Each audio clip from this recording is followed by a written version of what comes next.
नमस्कार दोस्तों, आज के इस वीडियो में हम क्लोजेज एंड फ्रेजेस पढ़ने जा रहे हैं। इसी श्रृंखला में आगे बढ़ते हुए एडजेक्टिव फ्रेज के बारे में थोड़ा सा कुछ कंफ्यूजिंग इसके रिलेटेड वर्ड्स थे, उनको हम समझने की कोशिश करेंगे और इसके अंदर ले, लाई आदि के बारे में थोड़ा सा अच्छे से जानने की कोशिश करेंगे। कहाँ लाई का मतलब झूठ बोलना होता है, कहाँ ले का मतलब लेटाना, कहाँ लेटना, इसके सेंस में हम इसके बारे में थोड़ा सा डिटेल में जानेंगे। वैसे तो मैं इसका जो कंफ्यूजिंग वर्ड्स की श्रृंखला में कर रहे हैं उसमें भी उसको अच्छे से सॉल्व करवा दूंगा, लेकिन जब ये एडजेक्टिव फ्रेजेस के अंदर इसका यूज हो रहा है और बहुत अच्छे से 3 से 4 बार एसएससी में इसके रिलेटेड क्वेश्चंस पूछे हुए भी हैं, इसलिए अब मैं इसको तो कुछ एग्जांपल्स के माध्यम से आपको समझाने की कोशिश करता हूं। हम जैसा कि फ्रेज पढ़ रहे थे और उसमें एडजेक्टिव फ्रेजेस हो गया था, उसके अलावा हमने कुछ जो थिंग्स टू रिमेंबर से रिलेटेड कुछ शब्द ऐसे थे, कुछ वर्ड्स ऐसे थे, कुछ नियम थे, उनको हमने अच्छे से समझा था। और आज के इस वीडियो में एडजेक्टिव फ्रेजेस से रिलेटेड कुछ और एग्जांपल्स हम सॉल्व करते हैं, जिससे आपको इसमें किसी प्रकार का कोई डाउट नहीं रहे। तो देखिए, बिना देरी किए हुए आगे बढ़ते हैं। आपको अच्छे से मेहनत करनी है और आपको ध्यान लगा के पढ़ना है। देखिए, जैसा कि मैं एक एग्जाम्पल आपके सामने लिखता हूँ, उसको अच्छे से ध्यान से देखना और अच्छे से समझना। देखिए, A lorry walking on the road. Walking on the road. A lorry walking on the road. Hit a man. अब इसमें देखिए, इसमें मैं आपको 2-3 ऑप्शन देने की कोशिश करता हूँ। पहला ऑप्शन है आपके सामने A lorry, ये लॉरी गाड़ी का नाम है, ठीक है। Running on the road. फिर आगे वही है हिट ए मैन, ये सेम है सभी में। फिर ऑप्शन आपके सामने आ जाएगा a lorry hit a man. A lorry hit a man running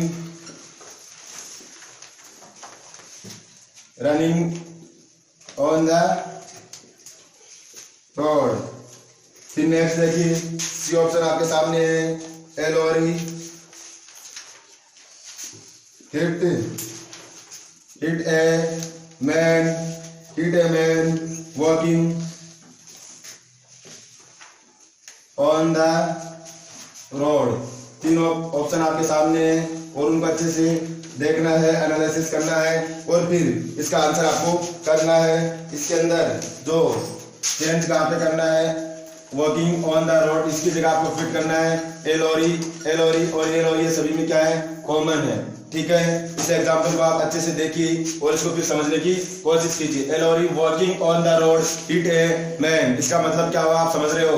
ये यहाँ पे क्या है बताओ, ये एडजेक्टिव फ्रेज है और वो अपने जो नाउन है उसके बाद में आके किसकी तरह कार्य कर रही है, इंसिडेटिव की तरह कार्य कर रही है।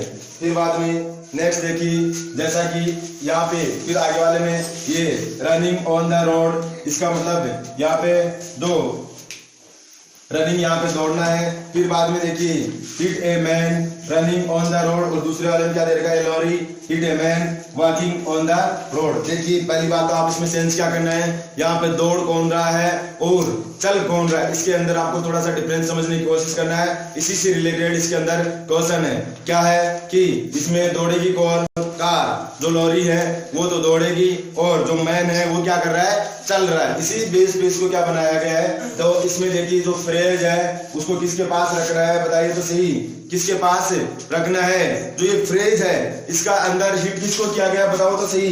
तो इस फ्रेज को किसके साथ में रखना है आपको, इस जिसको हिट किया है उसी के पास में रखना है। अब देखिए, इसको थोड़ा सा समझ रहे हैं। इसमें पहले वाले ऑप्शन का मतलब क्या है, a lorry running on the road, एक लॉरी जो दौड़ रही थी और उसने हिट किया ए मैन। थोड़ा बहुत इसमें थोड़ा सा सेंस ऑफ ह्यूमर अब आप करो तो चेंज करने की थोड़ी बहुत ज्यादा आवश्यकता है, लेकिन अगर कोई ऑप्शन नहीं हो तो इस सेंस में आप इसको ठीक कर सकते हो। लेकिन बी ऑप्शन को देखिए, a lorry hit a man running on the road, इसका मतलब क्या है, एक लॉरी जो क्या कर रही थी, अरे बताओ तो सही, एक मैन को हिट किया।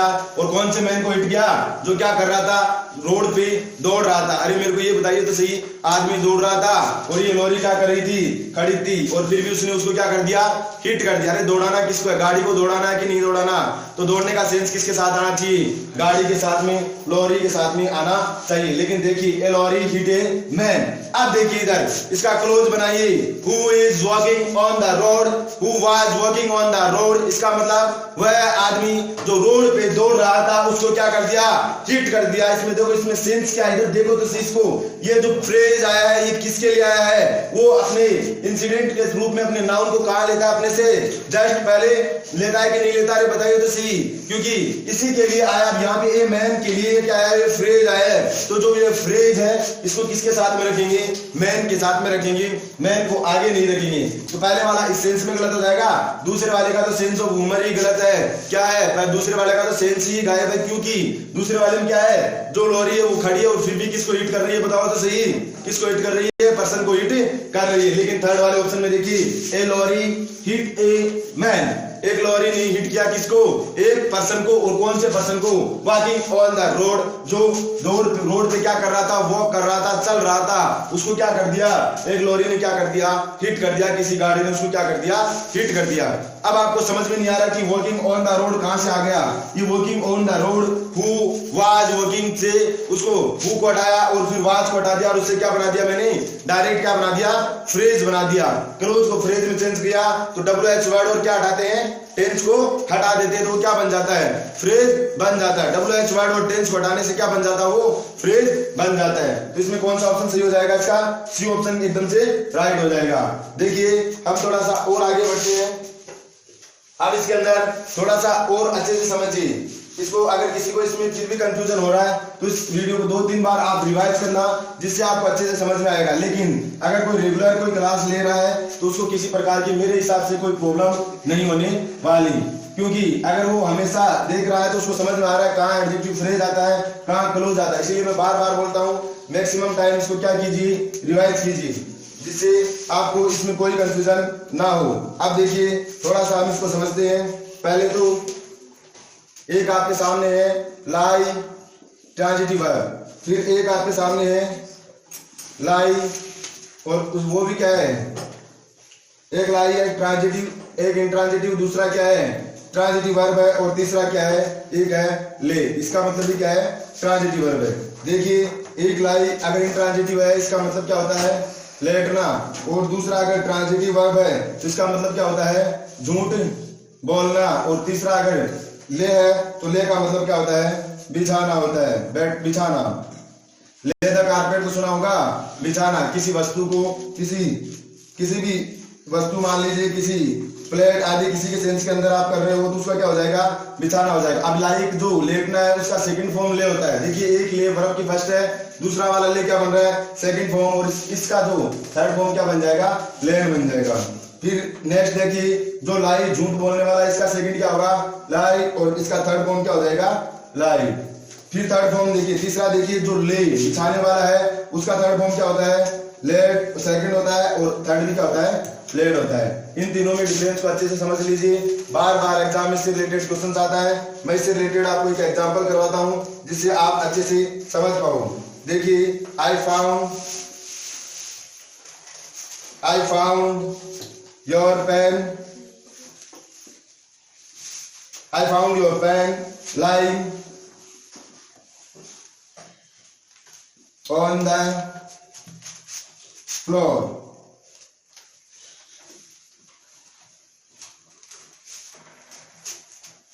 फिर नेक्स्ट इसका ए ऑप्शन तो lying on the floor है, और इसका इसमें चेंजमेंट क्या कर रहा है, ए ऑप्शन में एक और दे रखा है, इसमें लैम्प ऑन द फ्लोर, और इसमें थर्ड दे रखा है, बी ऑप्शन दे रखा है, इसके अंदर क्या दे रखा है, ले ऑन द फ्लोर। अब देखिए यहाँ पे देखिए ले, यहाँ पे वर्ब की कौन सी फॉर्म है, सेकंड फॉर्म है। देखिए इसके अंदर क्या है, इसमें सेंस में देखिए पहले वाला तो इस लाई को अच्छे से समझ लीजिए। एक लाई होता है इसका मतलब क्या होता है, लेटना या फिर पड़ा रहना भी हो सकता है। इसका सेंस क्या हो सकता है, पड़ा रहना। अरे कोई पड़ा रहेगा उसी को लेटना बोलते कि नहीं बोलते, लेटा हुआ या फिर पड़ा हुआ। लेकिन दूसरा वाला वही लाई, जब ये लाई क्या रहेगा, इंट्रांजिटिव ट्रांजिटिव वर्ब इसका मतलब क्या होता है, पड़े रहना। लेकिन जब लाई ट्रांजिटिव वर्ब बन जाता है तो उसका मतलब क्या होता है, झूठ बोलना। अरे इस वर्ब से आपको पता चल रहा होगा कि जब भी लाई एक्टिव रहेगा तो इसका मतलब क्या हो रहा है कि वो एक्टिव है, इसका मतलब वो कौन सी फॉर्म रहेगी, ट्रांजिटिव वर्ब रहेगी कि नहीं रहेगी, बिल्कुल रहेगी। ये लाई यहाँ पे ट्रांजिटिव वर्ब है, इसका मतलब झूठ बोलना, और झूठ बोलने के सेंस में इसकी सेकंड और थर्ड फॉर्म क्या हो जाएगी, लाइट और लाइट। लेकिन जैसे ये लाइट का मतलब लेटना या पड़े रहने के सेंस में, तो इसका सेकंड फॉर्म क्या होता है, ले, और थर्ड फॉर्म क्या होता है, लेन होता है। लेकिन थर्ड फॉर्म देखिए इसका सी ऑप्शन देखिए, सी वाले में एक ले यहाँ पे क्या है बताओ तो सही, वर्ब की सेकंड फॉर्म, और दूसरे वाले में ले क्या बन रहा है, एक ट्रांजिटिव वर्ब बन रहा है, और वर्ब की कौन सी फॉर्म बन रहा है, फर्स्ट फॉर्म। लेकिन जैसे ही ले फर्स्ट फॉर्म बना तो इसका मतलब क्या हो जाएगा बताओ तो सही, बिछाना, बिछाना। तो यहाँ और जैसे ही बिछाना हुआ तो इसका सेकंड लेड और थर्ड भी क्या हो जाता है, लेड हो जाता है। अब इस एग्जांपल को अच्छे से समझिए जिससे आपको किसी प्रकार का डाउट ना हो। तो आपको ऐसे कैसे पता चलेगा कि कहाँ पे ले सेकंड फॉर्म है और कहाँ पे ले वर्ब की कौन सी फॉर्म है, फर्स्ट फॉर्म है। इसमें आपको एग्जांपल से देखना पड़ेगा कि उसका सेंस पड़े रहने का आ रहा है या फिर किसका, बिछाने का या फिर लेटाने का सेंस आ रहा है। ठीक है, तो किसका यूज करेंगे अपन, ले का यूज करेंगे। लेकिन जैसे ही इसका मतलब पड़े रहना है और अगर वर्ब की सेकंड आ रहा है तो उसका मतलब क्या है, वो लेटना, वो लाई, कौन सी लाई, इन ट्रांजिटिव वर्ब, उसका क्या है, वर्ब की सेकंड फॉर्म है। लेकिन एक लाई ट्रांजिटिव वर्ब होता है और जिसका मतलब ही क्या होता है, झूठ बोलना होता है, झूठ बोलना। अरे यू आर लाइंग भी बोलते हैं कि नहीं बोलते, कि आप क्या कर रहे हो, झूठ बोल रहे हो। इधर देखिए ट्रांजिटिव वर्ब स्लाइड होता है और ये क्या होता है, लाइट। इसकी वर्ब की थर्ड फॉर्म ईडी से बनता है, जबकि ले वाले की वर्ब की थर्ड किससे बनती है, आईडी, लेड, लेड होता है। आप देखिए इस एग्जांपल्स को देखिए, आई फाउंड, यहाँ पे आई क्या है बताइए तो सही, सब्जेक्ट हो जाएगा, फाउंड यहाँ क्या हो जाएगा बताओ तो सही, वर्ब की सेकंड फॉर्म, और योर पेन क्या हो जाएगा इसका ऑब्जेक्ट। ऑब्जेक्ट के साथ में बताओ पेन नाउन है कि नहीं है, अरे पेन नाउन है कि नहीं है। अब यहाँ पे पेन नाउन है तो लाइंग ऑन द फ्लोर क्या बन जाएगा इसके लिए बताइए तो सही, एडजेक्टिव फ्रेज बनेगा कि नहीं बनेगा, ये एडजेक्टिव फ्रेज हो जाएगा कि नहीं हो जाएगा, क्योंकि ये वर्ब की फर्स्ट फॉर्म प्लस आईएनजी से बना हुआ है। इसका मतलब किसका, ये एडजेक्टिव फ्रेज है। जैसे ए मूविंग फैन हमने पढ़ा था उसी तरीके से देखिए, अगर इसका और भी चेंज करना है तो विच इसको क्लोज में चेंज कर लीजिए। इसमें क्या क्या ऐड करेंगे, WH वर्ड, और क्या ऐड करेंगे, टेंस ऐड करेंगे। तो which was lying on the floor, I found the pen, I found a pen, a pen हो तो और भी अच्छा है, आई फाउंड ए पेन, और मुझे एक पेन मिला, क्या मिला, कैसे मिला बताओ तो सही, lying ऑन द फ्लोर, या फिर कह लीजिए विच was lying on the floor. इसका मतलब जो किस पे पड़ा हुआ था बताओ तो सही, अरे बताओ तो सही, फ्लोर पे पड़ा हुआ था। तो यहाँ पे लाइन किससे बना हुआ है बताओ तो सही, यहाँ झूठ बोलने का मतलब है या फिर किसका मतलब है, लेटना या पड़े रहने का। तो ये सेंटेंस सही हो जाएगा कि नहीं हो जाएगा, बिल्कुल सही हो जाएगा, क्योंकि यहाँ पे इस लाइन का मतलब क्या होता है, पड़ा रहना या फिर लेटा हुआ। भैया देखो निर्जीव के सेंस में, निर्जीव के सेंस में इसका यूज हो रहा है, यहाँ पे पड़े रहने का सेंस आ रहा है, उसी का आईएनजी फॉर्म क्या बना है, लाइंग बना है। लेकिन नेक्स्ट देखिए आप एक डी ऑप्शन को देखिए, यहाँ पे लेन देखिए कौन से बनता है, अरे बताओ तो सही, ये वर्ब की सेकंड लेन कौन से वाले से बना है, लेन देखिए कौन से की वर्ब की सेकंड होती है। लेकिन यहाँ पे पहली बात तो ये डायरेक्ट वर्ब की थर्ड फॉर्म है, तो ये हैज या हैड वर्ब की थर्ड फॉर्म से बना होता है। मैंने पहले भी बताया था, जब भी हैज, हैड इससे रिलेटेड अगर हम क्या बनाते हैं बताओ तो सही, अगर एडजेक्टिव फ्रेज बनाते हैं तो उसमें डायरेक्ट वर्ब की थर्ड फॉर्म नहीं आती है। फिर बी ऑप्शन ऐसे रॉन्ग आ जाएगा, तो थर्ड फॉर्म क्या बचेगा। फिर देखिए अब ये ले, देखिए ये ले वर्ब की सेकंड फॉर्म, कौन से का ले की वर्ब की सेकंड फॉर्म है, अरे बताओ तो सही, पड़े रहने का सेंस। अब यहाँ पे अगर वर्ब की सेकंड ले रहे हो तो ले ऑन द फ्लोर भी तो हो सकता था कि नहीं हो सकता, लेकिन पड़ा था। लेकिन यहाँ पे सेंस आपको क्या देना है, पड़ा हुआ था। अरे पेन मिला आपको, कैसा मिला बताओ तो सही, पड़ा हुआ था, कैसे मिला, पड़ा हुआ था। लेकिन अगर इसको आप यहाँ पे पहले वाले में ये वर्ब की सेकंड लेकर के इस एग्जांपल में क्या समझाने की कोशिश कर रहा है, इसको वर्ब की फर्स्ट मानिए थर्ड एग्जांपल के अंदर, और फिर आप अच्छे से समझिए, क्योंकि हो सकता था कि वो पेन पड़ा था, ऐसा भी बोल सकते हो। लेकिन यहाँ पे जो थर्ड वाले में इसको वर्ब की सेकंड नहीं मानती, क्या मानी, वर्ब की फर्स्ट फॉर्म। और वर्ब की फर्स्ट फॉर्म कौन से वाले की, बिछाना। बताओ पेन को बिछाया गया था या फिर पेन पड़ा हुआ था, पेन पड़ा हुआ था, नहीं कि उसको बिछाया गया था। तो ये वर्ब की कौन सी फॉर्म है, यहाँ पे फर्स्ट फॉर्म का यूज हो रहा है। तो वर्ब की फर्स्ट फॉर्म से पहले बात तो यहाँ पे वैसे फ्रेज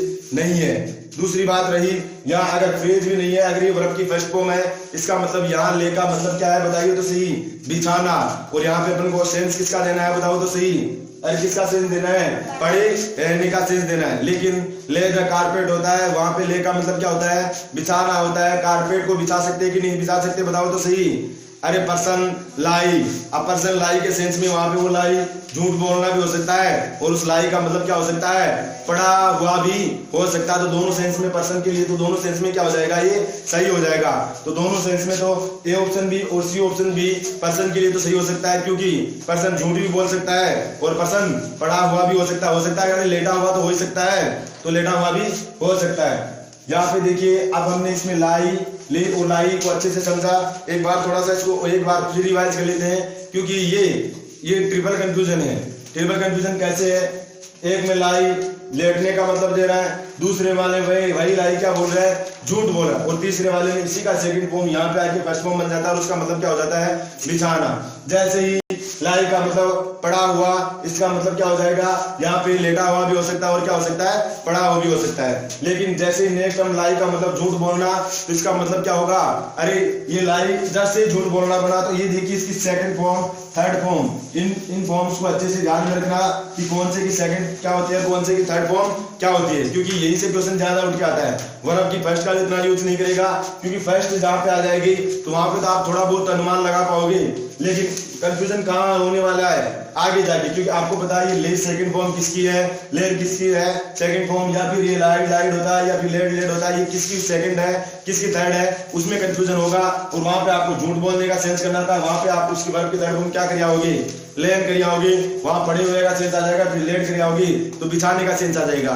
एक जगह आपको बिछाने का सेंस देना था, बिछाने का सेंस देना था, और उसकी वर्ब की थर्ड फॉर्म आपके ध्यान में क्या रह गई? लेन रह गई। तो इस चीज को आपको अच्छे से क्लियर करनी है। इसमें किसी से रिलेटेड किसी भी प्रकार का आपको माइंड में कोई डाउट नहीं रखना है, और मैक्सिमम इसकी प्रैक्टिस कीजिए। एक बार इसी को मैं एक शॉर्ट वीडियो के माध्यम से एक बार फिर से इनके बीच में जो डिफरेंस है वो मैं अच्छे से समझा दूंगा, जिससे आप कभी भी इसको भूलो नहीं। आपको करना क्या है? बस वही अपना मंत्र है कि आपको क्या करना है, इसको बार बार रिवाइज करना है। और मेरा तो मानना यह है कि सुबह उठते ही आप एक काम कीजिए, चाहे टारगेट बनाओ छोटा ही, लेकिन एक टारगेट बनाइए और पूरा दिन उसी को करने में लगा दीजिए। अगर वो टारगेट आपने शाम तक अचीव कर लिया तो एक दिन एक साल का टारगेट भी आपके सामने ऑटोमेटिक क्या हो जाएगा? अचीव हो जाएगा, और आपको पता भी नहीं चलेगा कि आप कब सक्सेस हो गए। सबसे पहला आपके माइंड को टास्क दीजिए, आपके माइंड को वर्क दीजिए, क्योंकि माइंड है वो माइंड को कितना भी आप जितना पागल बनाओ उतना बना सकते हो, क्योंकि ये नेगेटिव इफेक्ट की तरफ ज्यादा अट्रैक्ट होता है। इसीलिए मैं बता रहा हूँ कि सुबह उठते ही माइंड को इतना टास्क दे दीजिए कि उसका शाम तक का क्या हो जाए? इलाज हो जाए। एक छोटा सा चाहे गोल बनाइए, छोटा ही बनाइए, और उसका पूरा करने में लग जाइए। मैं बता रहा हूँ वो छोटा गोल एक दिन छोटा से छोटा मिल के कितना हो जाएगा? इतना बड़ा हो जाएगा जितना आपने सोचा भी नहीं था। तो सबसे पहला काम आपको क्या करना है? सुबह उठते ही अपने लिए एक टास्क एक गोल बनाइए, और उसी को पूरा करने के लिए उसमें पूरा दिन लगा दीजिए। और इस वीडियो को आपको ज्यादा से ज्यादा शेयर करना है, क्योंकि ये कंफ्यूजन आपका भी है तो वो आगे वाले आपके जितने भी भाई बंधु है सबके लिए क्या है? कंफ्यूजन। ये कुछ कंफ्यूजिंग वर्ड्स हैं, इनको अच्छे से ज्यादा शेयर कीजिए। और अगर आपको ऐसा लग रहा है कि कहीं तो मेरे को ये वीडियो थोड़ा बहुत तो पसंद आ रहा है तो उसको लाइक भी कीजिए। और अगर गलती से आप अगर फर्स्ट टाइम चैनल पे बने हो तो आपको उस चैनल को क्या करना है? सब्सक्राइब भी करना है, और आगे करना क्या है? अपने नए दोस्त को फिर शेयर करना है, जिससे आपको इसके बारे में, क्योंकि आप जैसा सोच रहे हो, देखो करो भला तो हो भला, इसका मतलब जितना आप सीख रहे हो, अरे सीखो। अरे एक कैंडल से दूसरी कैंडल आप जलाते हो तो उसमें उस जो जलाने वाले कैंडल का कोई नुकसान नहीं होने वाला। तो 1 से 2, 2 से 4 बढ़ाते जाइए इस श्रृंखला में, जिससे आप भी अच्छे से सीखो और आपके दोस्त लोग भी अच्छे से सीखें। धन्यवाद। जय हिंद।